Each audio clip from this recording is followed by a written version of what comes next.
Welcome to Drinking Bros, presented by GhostBed.com. Jonathan Kite's here. Won't stop talking about white power before we got on air. My God, Jonathan. I think that's the other one. Yeah, it's the other one. That's the other race you're doing right there. Oh. Yeah. Yeah, there it is. There I'm both. I'm equal. Yeah. I'm equal hate, and I think we know that about me. That's my brand. Welcome to Drinking Bros, kids. Johnny Depp trials in full swing, my man. This keeps getting better and better and better. I mean, first off, what's up with what he's wearing to court? This is who I've said this a couple of weeks ago. We were talking about it, and then earlier this week, just because the trial had started. That's who he is. These characters that he plays in movies, he is Captain Jack Sparrow. No, but I just mean he looks like a Dick Tracy villain. He keeps changing. He keeps changing. The first day with the slick back hair, he looked like a fucking drug dealer. Yeah, he looked like this one's great. So this is the first one here. Let's pull up that suit, Bob. There you go. It looks like a pit boss at a casino in Vegas. No, not Vegas. You don't think Vegas? In Reno. Reno. Yeah. But this looks like a guy who's just like, you owe me money. You owe me money. He's a pit bull fighter. Yeah. But a pit bull fighter out of Reno. Yeah. But to Dan's credit, it looks like he's playing different characters in a movie. It almost feels like a 2-week audition for studios again of like, look, here's how great of an actor I am. Because I'm sucked into it. It looks like a Cher concert where he just has costume change after costume change or Lady Gaga extravaganza. But it feels like a different audition for a different role every single day, but it's still Johnny Depp. And I don't know about you, but for me personally, watching this trial, I want to hire him again and I want to see him in movies again. I love Johnny Depp. Same. And I love him even more after this shit. Here's what we're finding out with all the weird celebrity shit over the past couple of months. Women are terrible. Mm-hmm. They're just terrible people. Jada Pinkett is a terrible human being.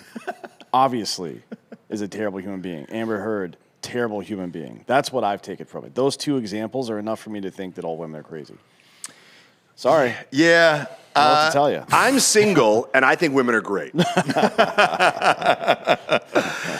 it depends on who it is, right? Because there's women who are just batshit crazy, and then you have. Well, here's what I would say about this for Johnny Depp.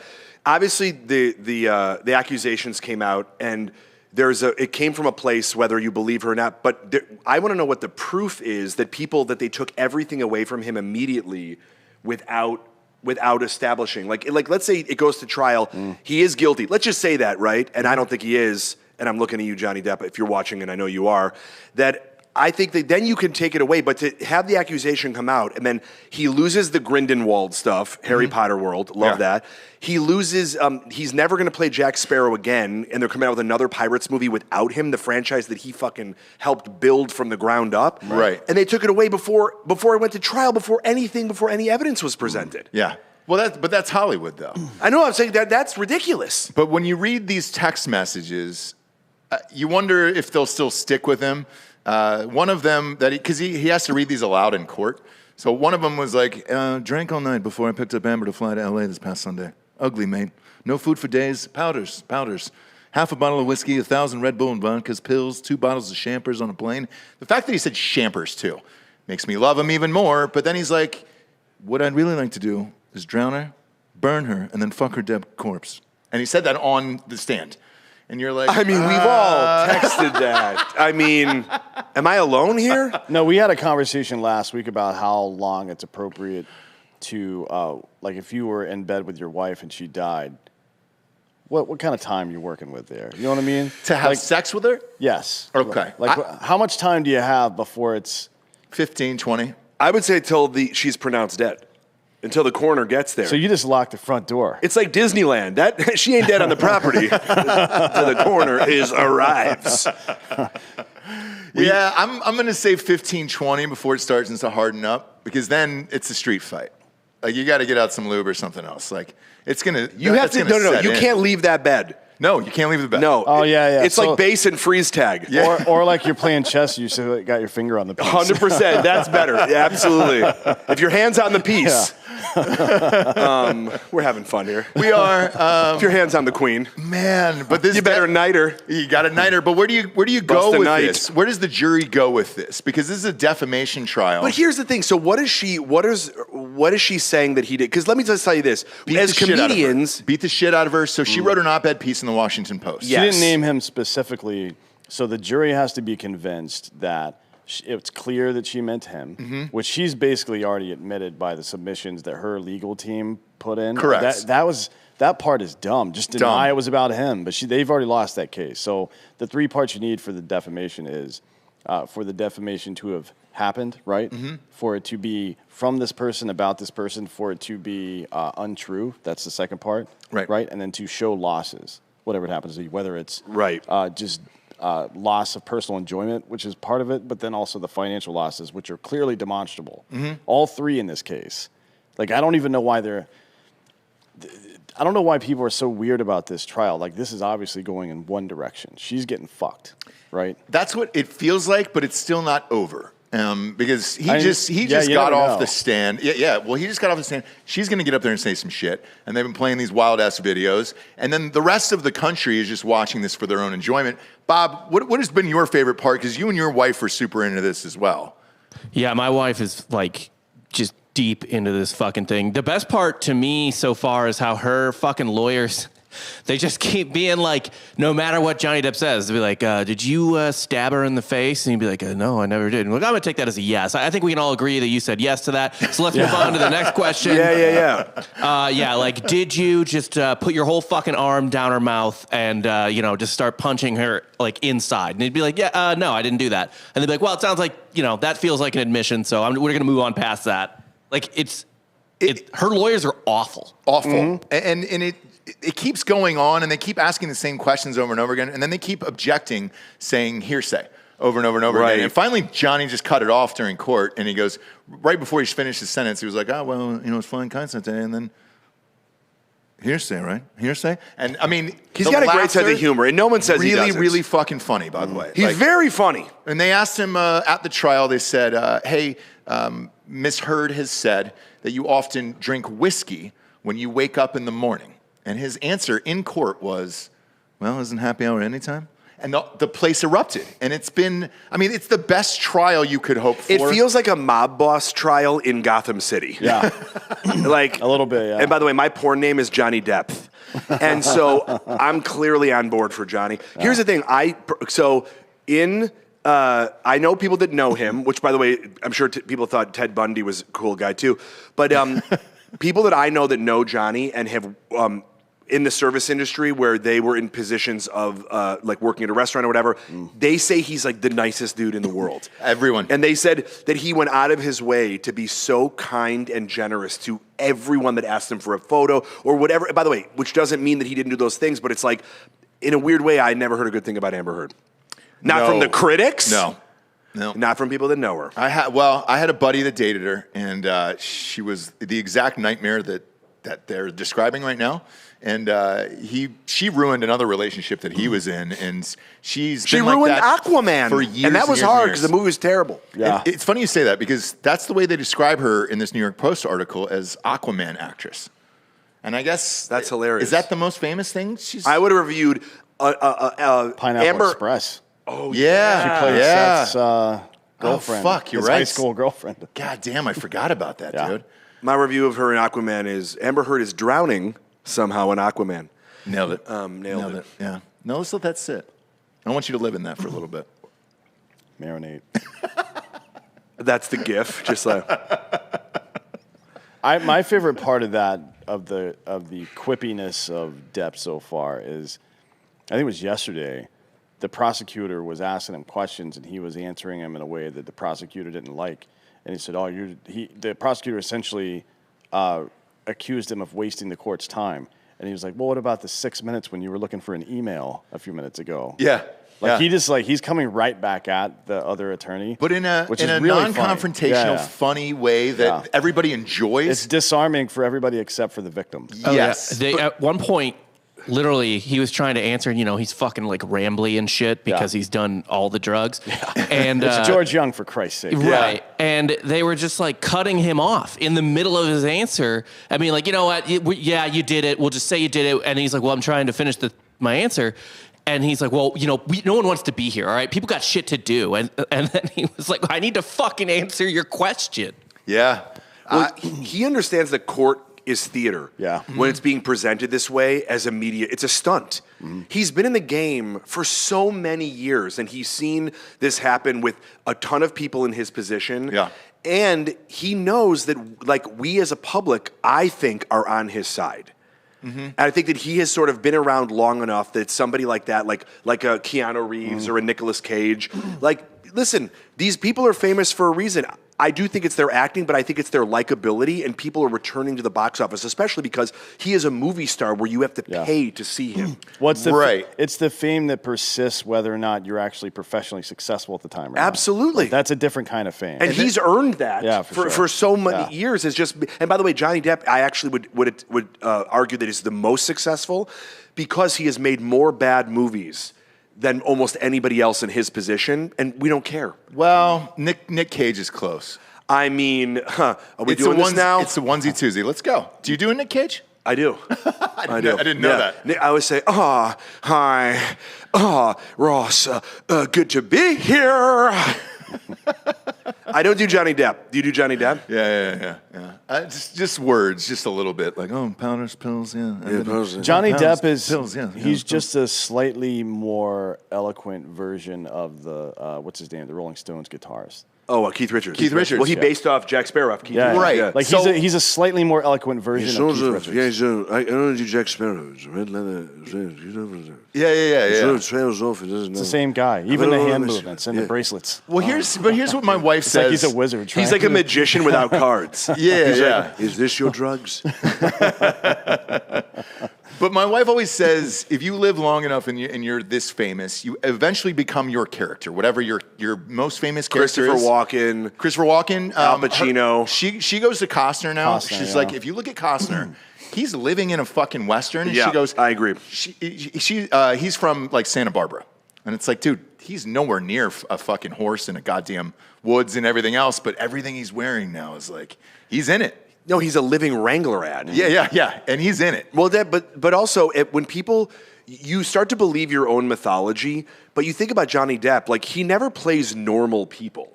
No, he's not going to become a chocolatier, I wouldn't imagine. No, but he could. He could if he wanted to. But I think that he lives in this like Nicolas Cage thinks of himself as an action star, right? Because he's stolen cars in movies and whatnot, and obviously escaped The Rock. But you think about somebody like Johnny Depp, he's living the fantasy, I feel like, of every, I'm not going to say not women, but every young boy. It's like, you get to play fucking pirates. Edward Scissorhands. Edwards is amazing. Yeah. I mean, he's been doing it for so long, too. So long. And I'll go back to, like, Brando on this because, with Brando, you eventually become your persona and all that other shit. Absolutely. And so with this shit and the whole trial and his outfit changes and all the shit, that's exactly what I pictured Johnny Depp to be at this stage of his life. And I'm amped to see it as if I'm amped to see like 4 different movies where every day it's a new suit. He's tying his hair back. He's kind of got the bleach blonde all the way down when he's not testifying. And you're like, man, this is awesome. Well, he feels like the hero in his own story. Yeah. And you're like really pushing for this guy. Yeah. It feels like a mini series. It feels like Apple Plus. And it's like, we're really pulling for this guy. We're like, and honestly, don't spoil it to me. I don't know what happens at the end of the trial. I haven't binged it yet. No, but you will. I hope he wins. You will. I think he will. Well, the theater's too good, right? The theater is good, but there's some counter theater going on as well, which is something else we wanted to talk about because this might be the weirdest thing I've ever seen in a courtroom before, which is the day after Depp wears one of his outfits, his eclectic outfits. 1 or 2 of the hallmarks of that outfit are now represented on Amber Heard's outfit the following day. Yeah, so somebody brought this up. Explain this to the audience as you pull it up. Like this is him one day. Yeah, pop that I don't picture like up that this trial is turning into who wore it better. I don't like that. You know what I mean? Us Weekly is a major sponsor of this trial. Not a lot of people know that. Stars are just like us, but I mean, look, if you look at this fucking, I didn't notice this at all. That's crazy. But there's better like examples as you go down the page there, I believe. Like, yeah. The New York Post, by the way, has been on fire with this story. Holy shit. Like, it's the same tie. Looks like they're at Harry Potter. Does he have a blunt in his mouth? It's a split. Probably a clove. Yeah, probably a clove. We sound like his defense attorney immediately. Yeah, exactly, yeah. Out of order. It's wider. It's a clove, Your Honor. It's a clove. It's wider at the end and tighter at the bottom. It looks hand rolled. yeah, it it's does. hand rolled, Your Honor. I did it myself. Hand rolled. But you see this. masculine. You see this, right? Like the day after he wears. Oh, something. 100%. And it's not the full outfit. It's just one thing. I hate that. And I can tell you this. That's a turtle. She's definitely not self-aware enough to do that as like a joke. Like she's trying to like get in his head by doing it, and that is fucking hilarious. She's a Cruella de Vil type villain. Like, This is real. Like, she's a real psychopath, in my opinion. She's my Snow White, okay? I know. Giorgio wants to fuck. Like, so let me ask you this, because we brought this up on another show. Please. Just about her looks. We didn't get that. By the way, deep look into at that trial. profile of Johnny Depp. Oh, pull that up. Let's see it. I wanted to point out: are his glasses broken? Does he have Harry Potter glasses? No, those are he's steampunk. Steampunk, yeah. Yeah. That's barbed wire. If you look closely, that is barbed wire. That is. I make those on Etsy. Yeah, exactly. This barbed wire is from Wyoming. He goes, "You think prison scares me? I'm wearing barbed wire to the trial. I can escape. You can't escape us anymore." Those are two different glasses that he. And we're also doing electrical two taped different together. depths. Oh, by we the are, way, bro. and I love it. He's got a great career. Oh, it's everywhere. I love Johnny Depp. You're Jack Sparrow's money, by the way. Thank you, baby. That does kind of look like. Can you put that picture back up? It looks kind of like there's a splint and tape over it. Doesn't the it? style, though. I think that's the style. that is not the style. I think it's the style, Me and dude. Bob are closer I to think the photo. you know what? It's- I think it is the style. His think it shoes is. don't have any soles in them, man. It's just the style. No. But he's rocking this. So in that pic, Bob, put it up one more time, and I hate to keep blasting this, but he's got the pony as well. The blonde dye, like just enough to look Certainly, cool. no one is saying That's streaks, and it's like, here's the thing. So this is how he sits. But and when he's interviewed on the stand, but when he's actually sitting and just watching other people testify, Lets it down, yeah. then he lets it down, and that's part of the magic as well. Let your where hair you're down, like, buddy. Yeah, Let your hair down. I love all of it. I just as much thought that goes into every outfit he wears. Mm-hmm. Like I assume he has something he wears to bed, where it takes maybe 10 or 15 minutes to get it Oh, on. easily, You know what easily. I mean? I'm not talking about like a gimp suit or anything, but he probably has a different set of flair and bracelets. Oh, I agree. His dick looks like Steven Tyler's mic stand. Yeah, and just to get those rings off, that's Yeah. probably 18, 20 minutes of his life Yeah. before bed. To take them off to then put the ones on his cock. Yeah. Yeah. It's Just like Lenny Kravitz. It's a whole process. You ever seen Lenny Kravitz's dick? No. Oh boy, man, we can't show it on screen, but Bob, if you type in Lenny Kravitz's dick being out, so he was on stage, split his pants, pretty famous, and when his dick popped out, one, you were like, oh, you're not wearing boxers. It looked like a chest buster from Alien. Well, and the other thing is there was a ring around it, exactly like you described, and I was like, Oh, so maybe I have seen it. I don't think that I've seen. There we go. I'm pretending I wish we haven't could show just this to pull the it up. audience. Oh, what are you talking about? Let's pull it up. Okay, punch in so Jonathan can see it there because it's blocked by the camera 8 symbol on our. Am I end. wearing 3D glasses? This is really gonna. There you go. So look at that cock ring at the top. What do you do with that? That might not be a cock ring. That might be like your water meter outside. He may just be keeping track. That's just that's how he's chipped. Yeah, it's one of those rings that you wear that tracks all your stuff. He just wears on his cock. Yeah. I don't It's know like what. Find My iPhone. He just scans gold. it. It's gold. Like it's a gold ring of You some mean baby? sort. It's called baby's arm holding an Apple Pay. Would Lenny Kravitz not have a gold cock ring? No. Well, so when I saw this, by the way, that's exactly what I thought of. Like, I don't know. Of course, this is Lenny Kravitz's dick. Something carved out of like an animal bone would have been. That's where I would have gone first. I would have gone like gold, maybe traded it because he's got a boat in like Jamaica, and maybe traded it for some food one night, and it was like, oh, His extra food. pube hair definitely has beard beads in it. Yeah. 100%. Yeah. But he's got a sweet cock, and that's a nice thing. It looks like a beaded curtain from every patchouli shop. Chances are it probably smells like that shop. as well. 100%. It looks like the old porn section at the video places Oh, yeah, in yeah. LA where you've got to wade your way through to get. Oh, to it looks the like back. Voodoo Shrunken Head. Yeah. It's like in a ponytail.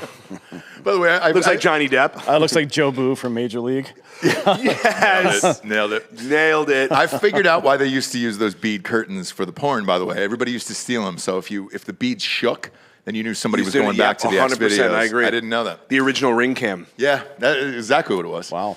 Pull up that other New York Post thing with Johnny Depp. I want you to see his drug paraphernalia because it's spectacular. When you get your name carved into your own pill bottles, it looks kind of like a flask.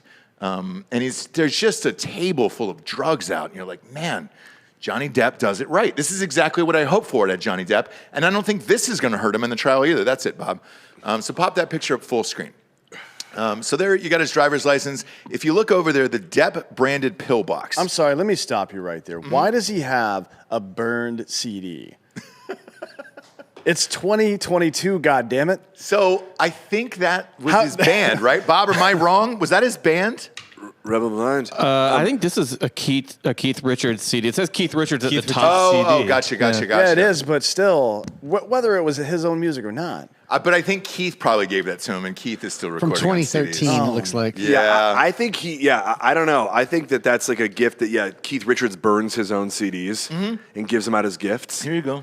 Also, I feel like I'd get a DVD player or a CD player just for that. Oh, Yeah. yeah, certainly, but Pop that pic back up. it's pretty weird. Super weird. By the way, it's very weird. And also, what's that bag underneath? I don't know. That's a drug bag, so that's what I have. We have a bag that we travel with that has all of our drugs in it. And it looks like that? Similar, yeah. So I was trying to figure out what that was. What were you going to say, Bob? The toiletry bag. so it says branded Depp branded pill box, but from what I read in another story, that is actually just a Coke box. I mean, I'm sure it does a lot of different functions, but it's more for Coke than it is for pills. Well, there's It's two a Swiss lines. Army knife of drug boxes. Yeah, and there's two lines underneath it, so that would make sense, Bob. If you pop that back up, if you look to the bottom, there's a couple rails that are cut up there. It looks like 3 rails at the bottom there. With his driver's license? Yeah. Correct. And there's tobacco with a spliff, like the one we saw him smoking before, roll. It seems like he was tobacco. My favorite thing is the whiskey. It's just there's no ice. It just looks like a glass of sweet tea. 100%. And that's what I was thinking of, like, what kind of whiskey is that? And the only thing that comes to my mind when I look at this picture is SoCo. Because I don't know a whiskey that thin. Yeah. Like, usually it's darker. Man, you should not be drinking a 14-ounce glass of straight Southern Comfort. No, but if that's all you have. no. You mean, and warm, by the way. It's clearly warm. You can Damn, almost see the dude. temperature from here. That's a man who doesn't care at Just all. imagine, can you microwave this for me? Can you throw it down in the microwave just one more time? Chop it over. If you're looking for like branded pill boxes and drug paraphernalia, go to Assholes Live Forever. Oh, yeah, he's got the best. Krill. Krill's a buddy of ours. He's got the cool. best on the planet. Good shit. LindaFeingold.com. Yeah, and if you go down, Bob, scroll down further in this article, they've got pictures of his marijuana that he was traveling with. I never really understood people that get popped for traveling with this much weed. That seems excessive. Like, where are you going that you'll be able to smoke this much weed and you couldn't get it? That feels like the nut bar at a Whole Foods. That's like several pounds of weed there. Why would you travel? Nobody's smoking that much. No, and Dan and Giorgio, you guys are the onesie twosie here on our weed experts. How much weed would you say that is? Probably? Multiple pounds. That's probably Yeah. 3-4 pounds. Yeah, it's hard to tell when it's not compressed, but buds that size, I would say that's probably 4 or 5 pounds. Okay, but what's the need to travel with 4 or 5 Give it pounds away. of weed? Yeah, Give it away. maybe he's giving it away. Maybe he's shooting a rap video. Yeah, Maybe that goes back to your generosity thing where they're like, oh, he was always generous. He is, by the way. I'll tell you, great tipper. Yeah, Maybe he's partners in Mike Tyson's weed company or something. could be. Because you can legally travel with weed, that amount of weed, if you're a fucking licensed weed sales. That's right. person. Somebody did that for a Super Bowl party, remember? Yep. And But I was also- like, that's a lot of weed. You would if let's say he's traveling private jet or whatever it is. You don't want to be like, oh, ever think to myself, like if you have all the weed, right? Bring all the weed or whatever so that you don't have to worry about, and then what you don't smoke, you just take home with you. Instead of being in the middle of somewhere and be like, oh, do we know we can give me some weed? Yeah. I watched that Juice WRLD doc on HBO, and he's the guy that overdosed as soon as the plane landed, the feds had him, and Yeah, whatever. yeah. One of the things that I didn't know was that there was like 78 pounds of vacuum sealed marijuana underneath the plane as well, Yep. and I was like, what the fuck are you doing? Well, with that 78 much? pounds is different than 5, but I understand what you mean. Yeah, but 5 they is got still like they excessive. were on tour and he brought enough weed for his whole entourage the whole time. No, one guy in his entourage was a drug dealer, and they just traveled around with that weed. That's my guess. And that, instead of him being paid my by the guess. tour, you come along and you sell drugs. Yeah. I don't think Johnny's a drug dealer. as much as he is a drug user. Well, and I think he likes to give it out to have a good time. Absolutely. So that's probably where I land with this one. Well, I mean, look, teachers have been telling us forever, put it away unless you brought enough for the entire class. Yeah, and that's true. And that's a lesson you can take with you the rest of your life. It's basic common courtesy, right? Yeah. Yeah, but I think the one thing that's, at least the damning thing that could hurt him is if there was beaten photos of like her, be either punched in the face or slapped or... But that's what I was going to ask. Why haven't those surfaced? Because they don't exist. Yeah. I'm saying it's Otherwise, they would have been in the press 2 years ago when this whole thing started. That's what... That she was not seen afterwards, or she didn't take any. If only she had a device that could take photos that was with her at all times. She doesn't have the mental wherewithal to have sat on that, or the temperament, or anything. I agree with you. Well, I saw one a couple years ago, but it looked like, when somebody just slaps themselves and it's just like a little light pink. And you're like, man, it looks like you just did that right before you took your own selfie with this. But otherwise, I think he might get off, and he's suing for... not getting off. He's suing for, what, $50 million? I don't know. Yeah, $50 million. He's not going to get She's that. countersuing for $100.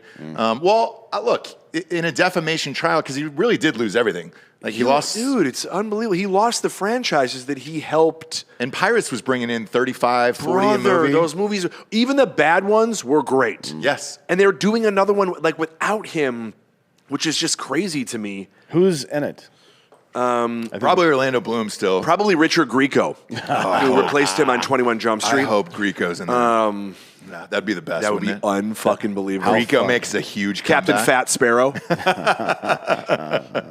He was in the 21 Jump Street when they did the reboot. I know, he was awesome. Yeah.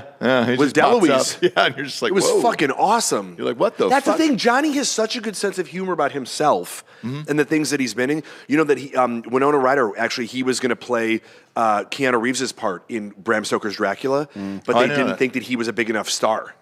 Really? At the time, yeah. And so Keanu Reeves played it instead. No shit. Crazy. That's wild. So he's been around forever. Forever.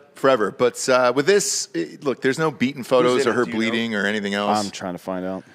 Unlike the other story that's going on right now is Bill Murray. I just heard about it on the way just over here. shut down production. Yeah. I guess Aziz Ansari is directing a movie. It's produced by Seth Rogen. Love these people. Trouble follows that guy, though. Who was Aziz Ansari? No, both Seth Rogen, too. Yeah. Where you put that kid in blackface? I mean, here is Seth Rogen defending blackface. We didn't have a guy that was the right color. And, the lighting, it's expensive. But in retrospect, I can see I was wrong. Yeah, exactly. I'm sorry. And he buried Franco, too, Franco's supposed to testify in this fucking thing. In Johnny Depp's thing? Yeah. Wow. So there's some people that are listed that they haven't. I heard Harvey Weinstein's supposed to testify. No. That would be amazing. Bill Cosby, They bring him out in Jeffrey chains. Epstein, Kevin Spacey. It's crazy how many people. But the list was Elon Musk, James Franco, and somebody else, Bob. Who was another big person that was on the list that was like they could potentially call in? Ellen Barkin testified for Amber Heard. No shit. Yeah, saying that. How is that? She's I didn't know this, but my wife explained to me that she's fucking insane. Oh, yeah. Yeah. Ellen Barkin is. Yeah, yeah. So she was just, I guess, like her and Johnny Depp were fucking during the Vegas movie, Fear and Loathing or whatever. Mm-hmm. And she wanted to date Johnny Depp, but he had just gotten divorced or broken up or something. And he was like, I just want something casual. She played the waitress, the backdoor beauty thing, right? That was her character? I don't even know. Shit, yeah. The one She won the Academy Award for Requiem for a Dream. Yeah. Wait. Am I wrong there? Ellen Barkin? She has an Academy Award. She has an Academy Award. I'm just not I don't know sure what it it's was for. She's a fantastic actress. She's just fucking nuts. She's just absolutely nuts. Oh, no, Ellen Burstyn. There you go. Totally different people. Not a Barker, a Burster. She won an Emmy.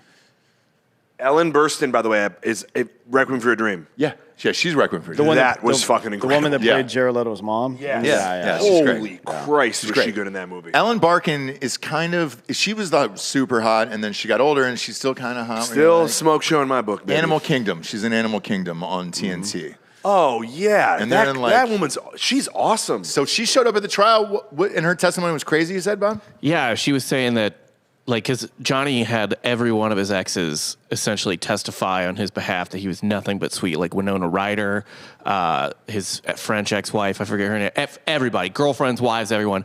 And then Ellen Barkin, I guess, and him hooked up, and he wouldn't date her, and she was like, he was terrible. Not a good person to be with. So a jilted one night stand from fucking 30 years ago. That's your swing. Who called? Yeah, the who called linchpin that? of Who the called her trial. as the witness? Yeah. Yeah, that's the Jesus best. Johnny's like, wait a minute. Everyone's like, there was that episode of Family Guy where they bring in all of Brian Griffin's exes. Oh, yeah. That's what it is. It's like in the living room.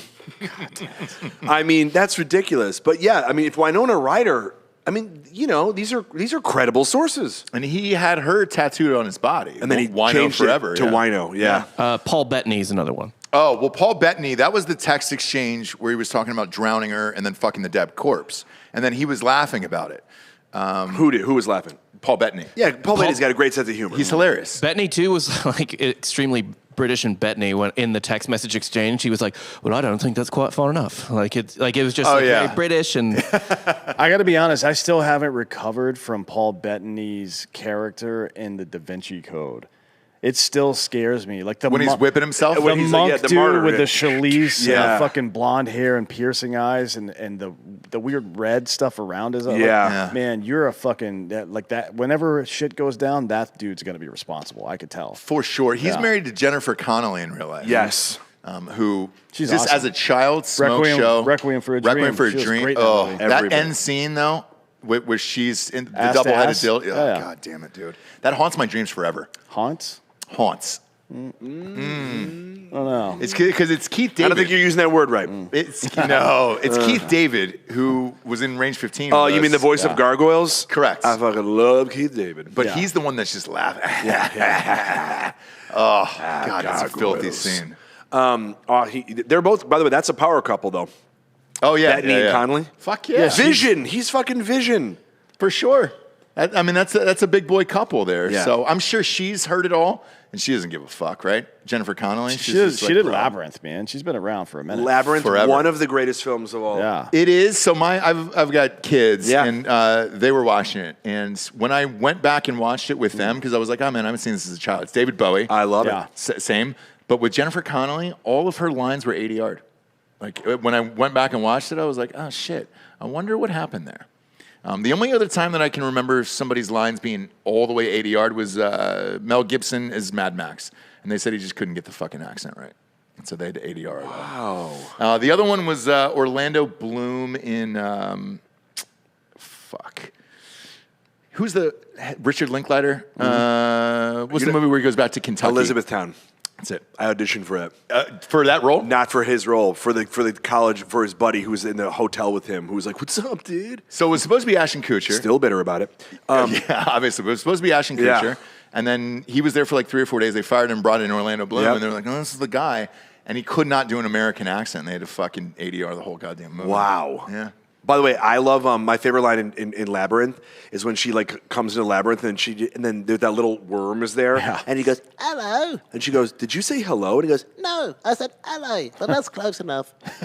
Come inside, meet the missus. that little motherfucker. And I love the guy, the troll or whatever. He's like, Hoggle. No, it's Hoggle. Dude, I fucks with that movie so hard. When they steal a baby, they can't make movies like that anymore. They stole a baby, and they're dude. like, dance, magic dance. And they're like Dance, tossing magic a baby dance. around. Yeah. What kind of magic spell? He goes, go home, play with your toys. Your little brother is mine. Yeah. And people were like, that's cool. It's David Bowie. David Bowie stole a kid. It's kind of like Hansel and Gretel, right? Yeah. It's that story, but just like in a sci-fi kind of world. Yeah, It's yeah. real- But- you can't do anything. No, you can't do any of that shit today. But it's like in that way that this creepy guy, she wishes that the Goblin King takes her little brother. Yeah. And then her wish comes true and suddenly there's a problem. Yeah. And then they're like, wait, what? She's like, I gotta get this fucking baby back. I gotta get Now, the baby back, I would dude. be a lot more, instead of concerned about the baby, excited about my fucking powers. I can just wish things. No and they shit. happen. Why is that not discussed? Yeah. I don't know. Like they need to do a Labyrinth 2 where she then uses that power Dude, to steal hang other on. people's babies. They are remaking the movie. So No. Yeah. I hate to break it to you. with Johnny Depp as the Goblin King. I wish. And then I'd be in. Which kind of magic spell for you?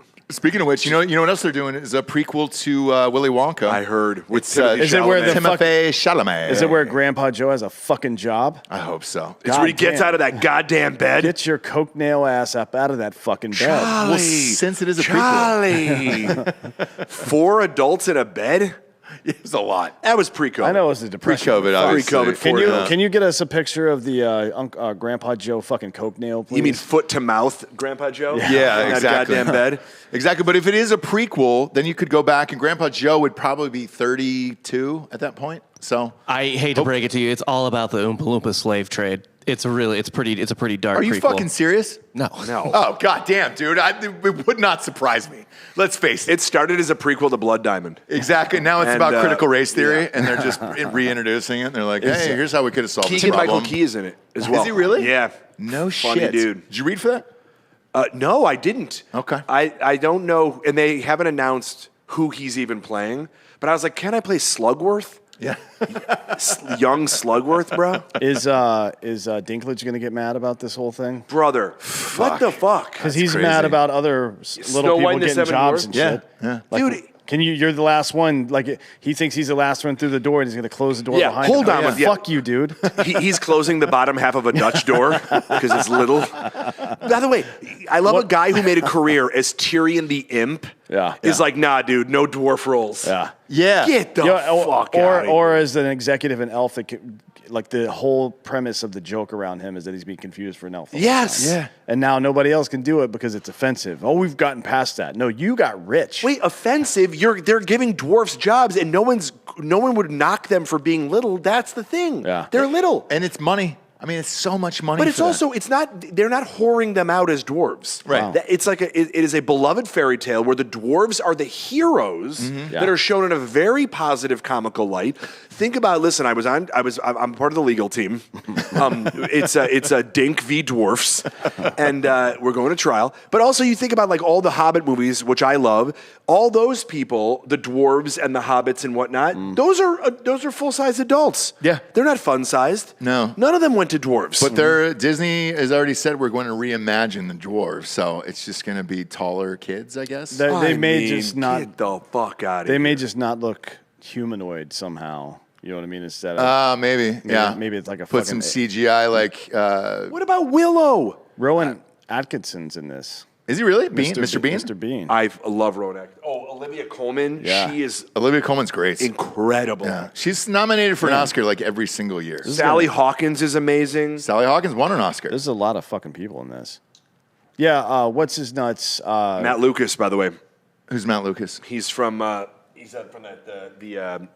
the British sketch show.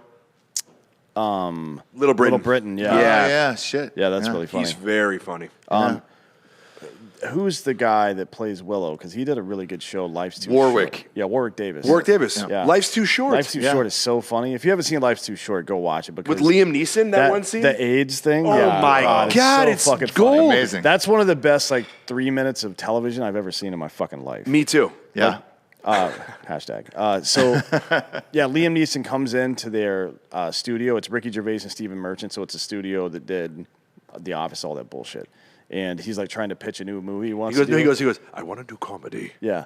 He's like, he keeps, and they're pitching him ideas like, what kind of scene could you be in a comedy? And he was like, oh, okay, you're a greengrocer. He goes, I played Oscar Schindler. No one's going to believe I'm a greengrocer. But then he goes into he's got full-blown AIDS and stuff. Well, they do an it's- improv with him. Yeah, he goes, I'm yeah. great at improv. Yeah. And they do it, and then they start the improv, and he goes, I have full-blown AIDS. Yeah. Then he goes right to that. And before they, So good. as they're trying to respond, they're like, and he's like, I'm riddled with it. It's like super.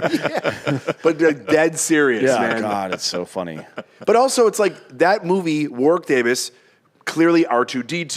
You know, he's made. Sorry, who was he? Was Wicket? Pardon me. He was the Ewok Wicket. Yeah. He was. He's made money at that. It hasn't hurt his career. There's only been amazing opportunities for him. Willow, such a fucking great film. It's like, why wouldn't you could do the Seven Dwarfs movies? Make Warwick Davis one of the dwarfs. There are plenty of like Billy Barty, who was the old wizard or the old wise, whatever their characters were in Willow. There's a lot of great small totally. actors Yeah. out there. Yeah. Obviously, Brad Williams, a friend of ours. Yeah, Yep. yeah. Dude, funny as fuck. Yeah. Why? And by the way, that's the great thing about Snow White and the Seven Dwarfs. They have a great sense of humor. I mean, they are all their names, their adjectives. And I think Brad Williams told Peter Dinklage to go fuck himself with that bullshit. I'm sure he did. Yeah. I saw that thing on TMZ. Yeah, we did. He and I talked about it right after he gave that. And Oh, he I was did? like, what is your opinion on that? Because I was trying to do a Peter Dinklage impression, and it was just going to be me trying to keep jobs. I don't think I've heard Dinklage. I'm trying. I'm working on it now because I was just. It's so stupid. I get on my knees and just start doing the impression, but I just was like, that's half of it. And the impression is getting on your knees. Yeah, because he does when he does Tyrion. He's not English. Yeah. But he has such a heavy jaw. So like he's definitely impressionable. You could like do him. for sure. You may have to go old school Godfather and put some like stuff in your jowls just there so, for it. yeah. Yeah. Brando Dinklage. Yeah, like whatever. Yeah, yeah. He tucked like Cotton balls. Cotton balls, yeah. yeah. in his mouth. If we can. You come to me. Oh, damn, I done a sweater. Yeah. Oh, I love Brando. It was the only impression I ever did that made my dad laugh. Because I did, when I was a kid, the first impression I ever did was Peter Lorre. You know, from Casablanca. Yes, no, Ross. He was a Hungarian actor who always played guilty all the time. Oh shit! Yes. Yeah. So I love that, but I try to do it. And then one time I did Brando. My dad just sort of chuckled. He's like, "Yeah, that is Brando." Who was the guy in House? It was Hugh something. Hugh Laurie. That's it. Hugh Laurie has he was a British guy who sort of overtalked his American accent. Exactly. It's the same way that Benedict Cumberbatch plays Strange. Hello, Peter Parker. He just sort of does that. The multiverse. But that's kind of how I expect Doctor Strange to sound. Oh, he's right? by the way, 'Cause he's this like movie a- looks so goddamn good. Oh man, it's gonna be good. But did you see Power of the Dog? Yeah. It was awful. Like that was a terrible I mean, film. you know what? By the way, I will say If you're up for one of her movies, then I won't make you elaborate. But it was shot as good as I've ever seen it. Beautiful. It was so It looked beautiful. beautiful. Here's the thing about that movie. It was like a play. It should have been a play. My cousin actually taught Kirsten Dunst to play the piano for it. She could Really? she could actually play the whole song. They had her play it like that in the movie, but she had never played. And so he got hired to teach her and became, I guess, friends now with Kirsten and Jesse. do they live here? That was the rumor that they lived here after because he did Friday Night Lights. Yeah, that guy's the man. He's fucking awesome. At everything he does. Every single thing. He's so goddamn good. Sorry. And he doesn't care about like weight or looks or anything. Where you're just like, I mean, he'll just. But also, that's show not up. what he's selling. He's a great character actor. He is, but it's so hard to make a big boy living out of that. Where he's I would say in the last 5 years, he's probably the only person to do it. Can you name anybody else? Not at his level. I can't. I can't either. No. And I'll tell you what's great is he played Philip Seymour Hoffman's son in The Master. Yeah. And it's like I imagine R.I.P. Philip that he'll probably take over. He could do a lot of the roles that Philip would have done. Yes. Yeah, for sure. For sure. And he'll win a truck ton of awards. Like He's so talented. I think didn't he win an Emmy for or maybe this is before Netflix was eligible, but for the Black Mirror episode he did where he's like Captain Kirk. and his yeah. Yeah. So good. For a guest star. I think you're right. He won for guest star, yeah. like because you're kind of breaking the fourth wall by having your character as a character on the show, right? But then doing an impression like of a pretty. I mean, look, Bill Shatner's a great dude and all, but that's shitty acting he did. And Sure. he admits to it. He overacted on purpose. Do you know why he right? said he did it? He couldn't remember the lines. So when he paused, he could recall the word. That's why he did it. That's really funny. Which funny. I was like, Yeah. God damn, that's good. Whereas like Brando, he used to read. He didn't know the lines. Right. Well, that's why he was looking up at the ceiling because all the lines were on the ceiling. They were everywhere. Yeah. All around him. No wins for Plemons. No No wins. wins. No shit. I thought did he get nominated for He that? did get He nominated. did, yeah. That episode was like their big one. Yeah, that was so Yeah. good. It was huge. Black Mirror, it was one of my favorite series, but they're not coming back. Are they not coming Well, the back? creator said what's going on in real life is too crazy that it's almost impossible to write for what's happening. Well, they made that episode about the fucking Boston Dynamics dog. Oh yeah, Right. and that came that's to life. that's a real thing. A bunch so. of their episodes came to life in real life. But since you've been on a Netflix show, were you surprised at what happened to their company this week? So there was something that was projected a couple years, maybe 6 months ago. I read that Disney Plus was going to overtake them, and so the thing that I would say, I think that they do it's sort of everything is evening itself out, right? Like it's odd that they were so good and so competitive in so many different areas. Because you look at like CBS, right, which Two Broke Girls was on. They were specifically known for one type of thing, right? They had like the NCIS, and then they had like the sort of the broad comedies like Us, Big Bang Theory, Mike and Molly, right? So that's pretty good to be good at those two things for as long as they were. It's actually fucking impossible. Well, those are two types of shows that have been tent poles on major networks for fucking 40 years. And to be as good as they were for as long as CBS has it, by the way, it's like, God bless. Yeah. So the fact that Netflix was as good as they, you got to think of like Stranger Things, House of Cards, Black Mirror, Ozark. But also look at Squid Game. I mean, they came out with dramas that were like stuff that people talked about. Yeah. And obviously like dramas come out every day on Apple or Hulu or whatever, but it's like, and they're great. But when the world was talking about Squid Game in a way that you're like, this is how people used to talk about like JR getting shot on Dallas. Right, yeah. It's unbelievable. So the fact, it's not that I think that they suffered, because I think that they'll come back up again, but it was a little just that they had so many hits back to back to back to back. And then it's like, not that you run out of hits, but there's an ebb and flow to all of this stuff. So the fact that they were just on top as much as they were with new stuff, because you think about Disney doing as well as they are, it's all IP that exists. Yeah. It's like, of course they're doing well. They're just building off of canon that you already support and put your dollars into. So the fact that Netflix was as competitive with new stuff that didn't have IP, you were like, you're going to come down to earth at some point. Yeah, because the projections for the next quarter, they said they're going to lose $2.5 million. On the next one. Yeah. And man, the stock is cratered at this point. Now's the my time to thing buy. is this was like, 'cause, you know, I was thinking about this the other day where Ozark is coming to an end. Yeah. I just saw the trailer for Stranger Things. Yeah. The kids are older, and the series looks different to me in that trailer. So I'm not sure how big that will be anymore. Well, that's the thing that I think the impressiveness when you think about like NBC in the 90s, when you think it's so easy in retrospect to just like blow off a period of time because it's like, yeah, but that was then, this is now. But it's like they had hits and must-see TV for a fucking decade. Yeah. And it's like at some point, you know, they lost that. Not that listen, I love 30 Rock, I loved Community, all these other shows that came after that. But to be great and then have the numbers at the same time, it's an anomaly. I think we don't give enough credit to that. So like Netflix for coming out first, obviously being like the first streaming platform really, and to being as strong with everything, Paramount, everybody has their own streaming kind of thing, and Netflix to be able to maintain the championship belt. Yeah. It's like at some point, you know, it's the laws of it's going to falter. And then something else will replace it, and then they'll sort of redo their business model and things like that. I mean, I think the thing that I think that they do really well, but I think Hulu probably does maybe better comedies than they do. It's like that, or they're able to produce more that have a bigger following.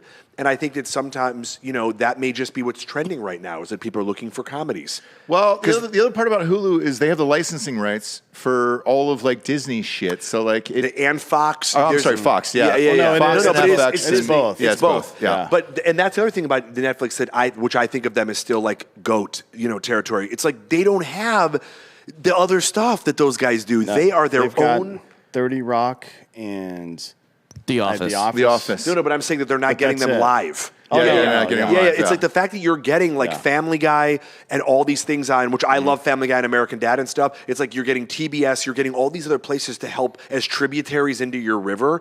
And Netflix is just like this. It's a self-sustained entity that's able to come up with that's unbelievable. Whereas by the way, Universal, the Peacock, they have Universal. Paramount's got the entire catalog of that stuff. You know, there's all these things that are sort of helping it out. Whereas like Netflix, man, they're a fucking island and it's like a continent. Yeah, I don't know what's going to happen with it. I saw the numbers for HBO that came out the following day, and they added 2 million. Yeah, but HBO went through the same thing. 3 weeks after the last episode of Game of Thrones, they lost 1/3 of their subscribers. Yeah. Like within 3 weeks of that, because they didn't have anything to follow up. I mean, look, maybe it is a trend that you go up and down, and sometimes comedies are more popular, sometimes it's dramas. Like You is going to be popular no matter. Absolutely, what. Yeah. But there are some things that they ebb and flow, but. As a company, you got to kind of be ready for that.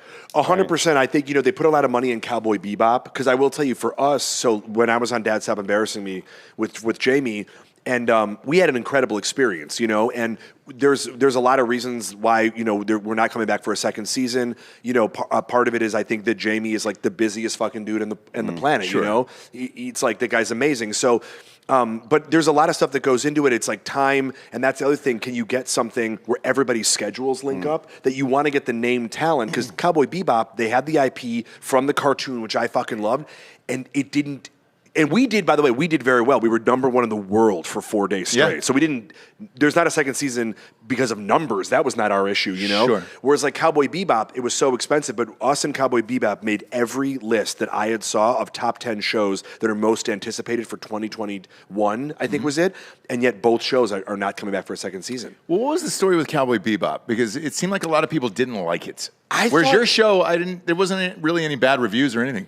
But Cowboy Bebop but the cast loved it, and they wanted it to come back for another season. I just think it didn't feel like when you do anime, which is so protected, that like I just think it didn't feel like there's a weird pacing in anime because obviously a lot of it starts off in Asian language and then it's translated. Oh, yeah. So there is a pacing that's inherently built into it, and I'm a diehard fan of it and have been my whole life. So when you see it live action, like Ghost in the Shell, they did it with Scarlett Johansson. Yep. You're like the visuals are great and like she's awesome and Michael Pitt's good, but it's like it's not really the thing that made Ghost. Like, you know, they're trying to do Akira, that Leo owns the rights to that.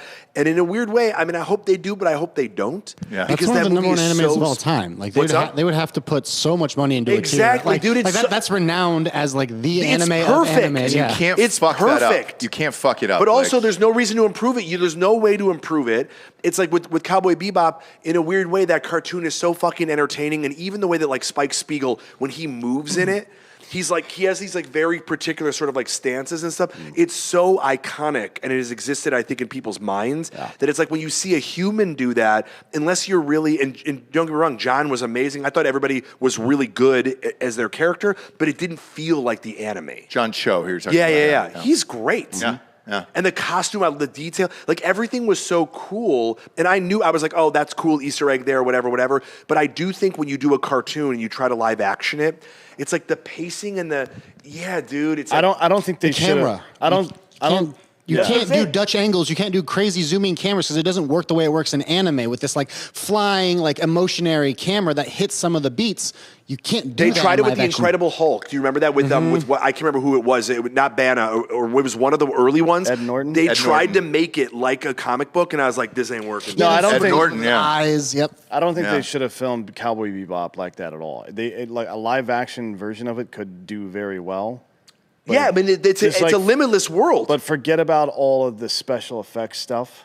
You know what I mean? Maybe some like sounds like sword like Yeah. whatever, Yeah. but not like the 1950s Batman bullshit. You know what I mean?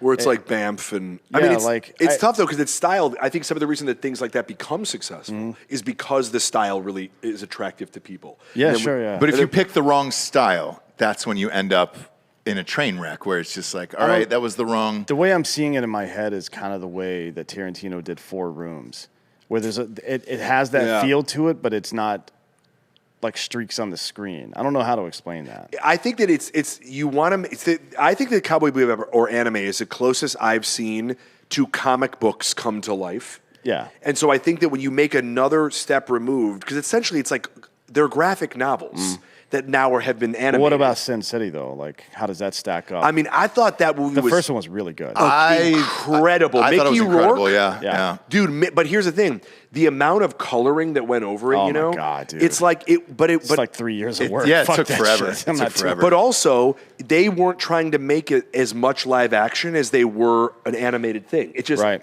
which I thought that was as good of an example. And Mickey Rourke won the Chicago Circle, or whatever. He was so good in that. Dude. That was kind of his comeback movie. It was, yeah. And then there's A Scanner Darkly, which they rotoscoped, right, with Keanu Reeves. That's a Richard fucking- Linklater did that. Yeah, Linklater. yeah. Of course he did, right? Yeah, he So- did. Speaking of coloring, dude, I'm watching Winning Time right now. Are you watching that as well? I've seen part of it. I'm probably, is it all out?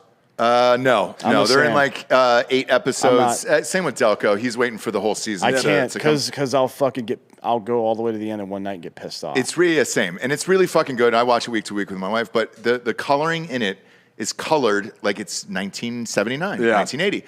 And that plays a huge part in it where you're Absolutely. in it and you're just like, oh shit, this is dope because it feels like that era. Right. That's the thing. Like, you got to think of color palette when you look at people like Dune, like people who really pay attention to that.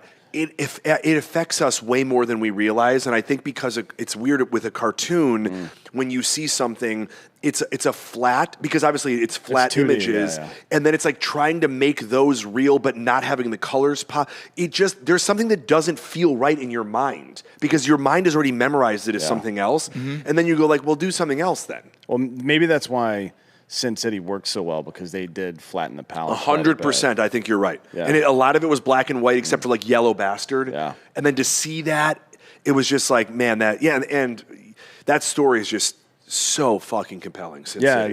The second one was dumb. I didn't like the second one. the first one is I amazing. I like the first one a lot. I saw the second one. I don't even remember it. I saw it, but I don't Yeah. remember it. The first one it's like written. It's not just it shows you how good the graphic novel was before, because it was pretty good canon wise, and there's an A, B, and C plot in a graphic novel. Really, like you spent that much time paying attention to the character development in a graphic novel. Yeah, exactly. Like, I think that's weird to me.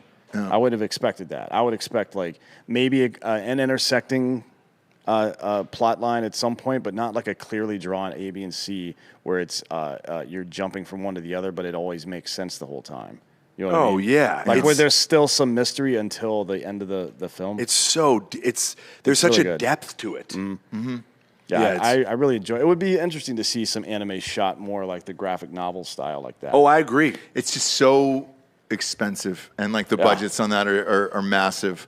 I want to pivot for a second because you're so good in everything you do. My kid watches this fucking Blippi show. I noticed that Blippi changed. Well, the kid, he noticed first, and he was like, "Dad, that's not Blippi." And I was like, and I looked at it, squinted at it a little bit, and I looked it up, and sure enough, there's two different guys playing Blippi. Because that homeboy's just making so much cash that he can't be in. Oh, so he went like Gallagher? 100%. And so there's two other Blippies now that are doing it. Would you ever consider doing a child's character like that? That if you knew would make you that much money? I mean, it's tough because it would depend on sometimes those dudes, and God bless them, you get stuck. Yeah. And it's like, Once you But do Blippi's one- Blippi's making fucking hundreds of millions of dollars. So what do you do? think that both those guys are making that money? No, but the original guy is, right? But if they asked you to do a child show where you could become a character like that, would you do it? So I think like with my experience of being Oleg, that was a pretty cool experience of being like a character that I think people recognize, but then they still recognize me as a person. And I think that's tough because you see how much of you, it would depend on how much I would have to look like the guy. Because like the guy from Blue's Clues, right? Yes, yeah. Steve, right? Steve, yeah. See, like, it's like, they said number one, they said they fired him because he was going bald. And so, which I was like, I love how honest he was, like right away. Yeah. And but it's like Spock, right? Leonard Nimoy is Spock, or Right. was Spock always and forever. So it's like if I could play a character where it wasn't immediately recognizable as like, oh, that's Jonathan Kite, I would do it.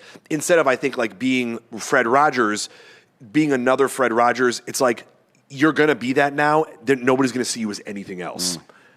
But do you look at like Bob Saget, R.I.P. Obviously, he was murdered. The best. He was murdered by Dave Coulier. Cut it out. Yeah, exactly. That was his defense in court. It was. But you look at Bob Saget, where he was America's dad and then was able to have a comedy career after that. Like, But kids' shows are different. There's something when people, it's why a lot of people, and I think Miley's great, the fact that she became this other persona because she had to get out of Hannah Montana. When you live in that world and when you share people's brains with their childhood, they can't see you as other things. I agree. It's very, very, very difficult. I agree, but the money's so good where you look at it and you're like, man, that'd be hard to turn down. Well, that's why I ask, well, how long is the guy's contract? Well, Blippi, apparently he created this character, and it was on YouTube first, and then he owned all the rights, and now they license all the toys and all this other shit and everything else. But he was a stand-up sketch comedian before Blippi, and he did a video that was super graphic. We've talked about it on the show a few times, where, remember that Harlem Shake that was going on, and people were doing videos to it. So him and his buddy were buck naked in the bathroom. Now you have my attention for the first time this hour. You're welcome. You're welcome. When they cut to and do the Harlem Shake, dun, dun, dun, dun, dun, he shoots real, 100% real, diarrhea out of his asshole, upside down, in a bathroom, into his best friend's asshole, who's on the floor. And what he did, and this is one of the smartest moves I've ever seen in any, we talked about the Johnny Depp trial. This is the best thing that he's ever done. He filed a copyright on that video.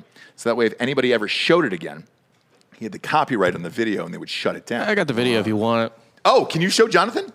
Yeah. There we go. Let's go. So Reddit had this. You ready for this, Jonathan? God, I wish we could show this on YouTube. This should have been a Patreon show. You ready?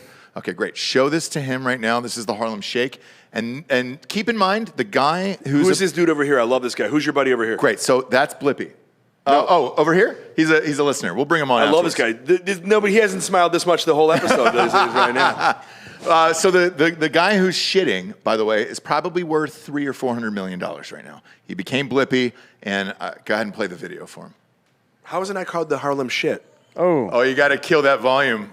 Yeah, turn that. The volume's not on. No, it's well, we can hear it. Yeah, right? this was for you. Can't. Oh, great. You're fine. Well, great. Play it one more time. There you go. We'll wait. It's fine. It's a podcast. Who cares? Yeah. Okay. Take it back. Spoiler alert. Come on, you just Boy, spoiled it. Bob. Come on, Bob. All right, here we go. This guy's bad at bozo buckets. There we go. Yeah.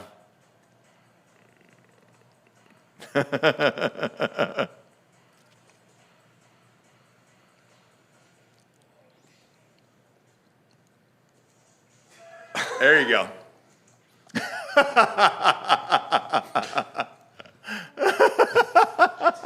My favorite is the guy below. It looks like a fucking fish that you've just taken out of the water. He's just like, keep your mouth closed, Barry. Keep my what? Oh, shit. I got it in my mouth. There's so much shit. What did he eat before? My favorite how do you thing is- get that take? My favorite thing is he's got a black box over that. over his ding dong. Yeah, but it's like, because that's the thing people are looking at. That was an apple milkshake for sure. Oh, dude. How do you time that up? Just, praying. Yeah. He goes, we didn't get it. Towel off, we're going again. I need 6 hours and a steak. He goes, guys, I need, guys, give me a ghost. I'll be right there. Oh, my God. So that dude is worth like $300 million now, and he's the biggest child star in the world. So I'm at a birthday party, one of my kids, and they were like, one of the parents was talking about Blippy, and they were like, oh, Blippy. Kids always watch Blippy or whatever. I was like, did you ever see that Harlem Shake video? And they were like, no. And I was like, great, let me show you who Blippy really is. And I played this at a child's birthday party. Everybody was mortified. Yeah, of course. They were like, man, I would never let my kids watch that if I knew that happened. And I was like, well, Blippy took actions to make sure nobody would see that video. That's very But why? smart. Why would you care if he had done that before? So here's the thing. What does that have to do with what he's doing now? Me personally, I don't care when my kids watch Blippy. I don't say anything. But me and my wife always have a nice wink at each other of like, oh, man. That's fun. We've been doing that for years, Remember when by he the way. diarrheaed all over the people? Yeah. Like, go back and watch the original Shrek. Before Shrek became a cult classic that all adults like, it was a children's movie. And it's rife with fucked up Adult jokes. references Yeah, that yeah. kids just won't get. I think part of that with the Blippy shit is Literally. I think the funniest part about that is that he could have, if he's a child's character, he could be reading the book Everybody Poops while doing it. The best. Or the best. Or Bro. the two other books, Nobody Poops But You, and then the Catholic version, that's Concentrated Evil Coming Out the Back of You. That's a Family Guy joke. Yeah. That's really funny. I thought you were going to say the Catholic version was shh.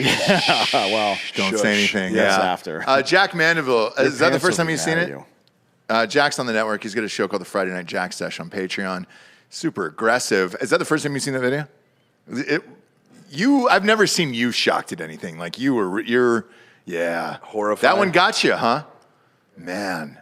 Because he's a guy that on his show, like you went off on a 20-minute rant that white women did 9/11. And so the fact that this video is shocking to you is kind of crazy to me. But yeah, that's a one-take Timmy. I don't know how you get that much shit out of your asshole at that point. Proud of you. Fiber and protein, bro. I guess, but like to time it up at that moment, and your buddy's upside down, buck naked with his asshole. Has spread? anybody asked him if it was if there was a second take? Or No. I would love to. Yeah. If I see him in person, that's the only thing I'm going to ask him. You know, it'd be really funny if, hindsight being what it is, but just if you could edit this and put like take 75 in front of it, and then put the video back out, that'd be really funny. Or break up in the middle of it and do an ad for McDonald's soft serve. Da-da-da-da-da. I'm loving it. The guy at the bottom is like, I'm loving my mouth again. My mouth again. I think you need like a DVD extras, just like a little documentary on it being made. You know what I mean? You're sitting down the cast like they're on the set. A 30 for 30 would be appropriate. Because that's an athletic move, I feel like. That would be an ESPN Plus special. I'd like to see it on The next 30 for 30 that comes out is The Shark. Yeah. About Greg Norman. Is it really? Yeah. Oh, I thought you meant Baby Shark. That's why I was laughing. I was like, dude, does Baby Shark shit on somebody too? I was like, no, but damn. OBJ likes to get shit on. He does. He does. Yeah. He still hasn't signed with anybody yet. No, he's waiting for the Browns. Nailed it. Speaking of shit. I think he really might go back to the Browns now. He might. If it's him and Amari Cooper, that'd be deadly. He had Deshaun Watson there. I know. We did what's funny is I gotta go. I haven't been to the. I went to one Rams game in the last couple of years, and it was that great Monday Night Football game where they played the Chiefs. Oh shit, that was one of the greatest games of all time. My buddy's wife, her family has season tickets, and I took him I had Clippers season tickets, so I took him to see Kobe's last game against the Clippers, not his last game of all time. Right. But and then like years later, he was like, "Hey, I got this game. If you want to come to see that," and it wound up being that fucking Monday night game. No way, dude. It was crazy. Wasn't it 48-45 or 51-48? Like, I mean, it was so close, and they were like 100 points. Dude, it was all offense. Yeah, it was awesome. For 4 quarters. It was amazing. Yeah, that was a great game. Great game. Great game. We'll end on that today. Great game. Drinking Bro of the Week. I'd tell you what, we got a listener in here. Oh, you're not allowed on camera? Are you fucked up or high? Which one is it? Neither? Come on, Both. dude. Come on. What's your name? Peter. What's your last name? McGuire. Peter McGuire. Oh, shit. Peter McGuire. Did I know you from the chats? Okay, great. Peter McGuire, you're a Drinking Bro of the Week. You want to come on up? You want to get on camera? Come on in. So what we do, Jonathan, is we invite listeners into the studio. Yeah. And whoever's here, because we just don't care. We know our listeners are cool. So it's like, hey, if you're here, you can come in and be live on the show. Peter McGuire, I know you from the message boards because we usually go live on YouTube. Yeah, from the cruise, from all kinds of. I've been here for a long time. Everything. Yeah. Who would you like to give the Drinking Bro of the Week to?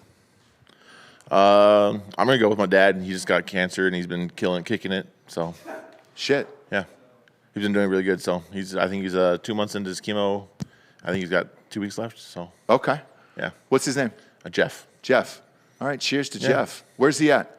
What's that? Where's he at? Michigan. He lives in Michigan. Oh, no shit. Mm-hmm.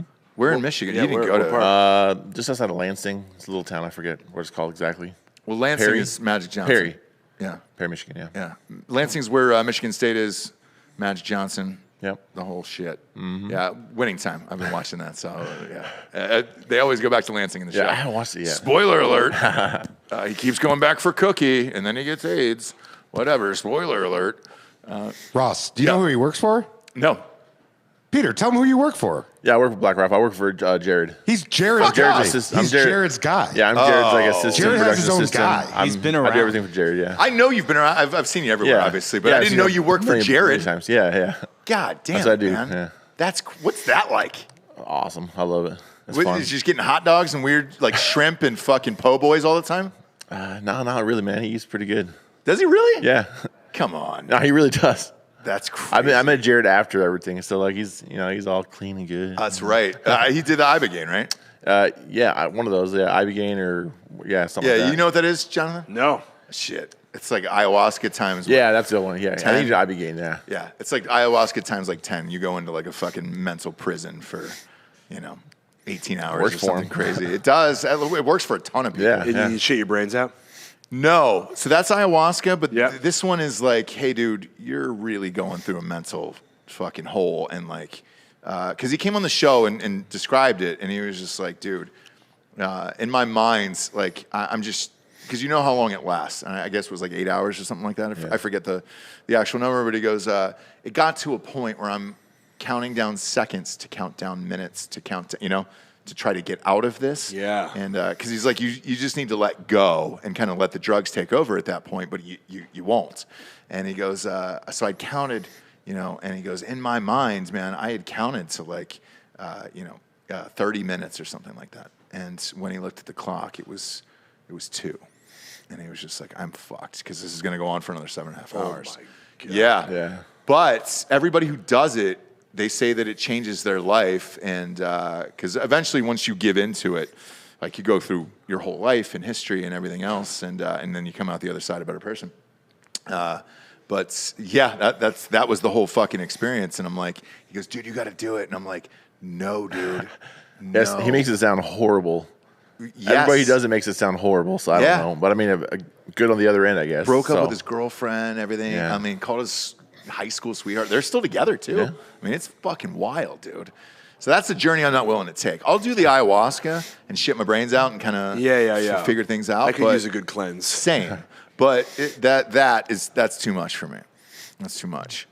Especially after being in a coma where you know that you're in there and you're like, oh, dude, I can't. It'd be weird for you, probably, yeah. Fuck yeah, dude. I'm You'd not be going experiencing back. that same thing again on purpose. I'm not going back to that. Are you kidding me, dude? Come on. Yeah. Yoink. Wild. Well, shit. Thanks for being here, man. And sorry to hear your dad. And I hope he gets better. Yeah, he's kicking it. So Great. Awesome. Yeah. Awesome. Well, that's great to hear. Give Jared a shout out. I was just at his house, I don't know, a week ago. His daughter's birthday. Oh, yeah. He had a fucking mechanical bull in his front yard. Yeah, I know. I set all that stuff up, but I didn't go. Oh, was that you? Yeah. Yeah. It was fun. Yeah. We had a great time there. Oh, yeah. Jonathan, tell everybody where they can find you. JonathanKiteComedy.com is my website, JonathanKiteComedy.com, and then my socials are at Jonathan Kite, Kite, like go flya. Yeah. And I'm in Austin this weekend at Vulcan. And then I'm at tonight and tomorrow at Vulcan with Adam Ray. And then I'm doing East Austin Comedy Club tonight. And I'm also at Sunset Strip Comedy. I'm at the Ballroom. I think it's Spider Lounge, Spider House at the Ballroom there. Okay. Tomorrow night for Sunset Lounge. So I got shows all weekend. Check out my website. Check out my Instagram. Hell yeah. Look, we love you on the show. I love you, brother. Whenever I'm so you're in happy to be town, here. just come back, dude. Of course, dude. I love it here. We'll have you on any time, dude. Thank it's you, the bro. best. It's the best. For D'Anthony Holloway, Jonathan Kite, I'm Ross Patterson. This is the Drinkin' Bros podcast. Good night, everyone.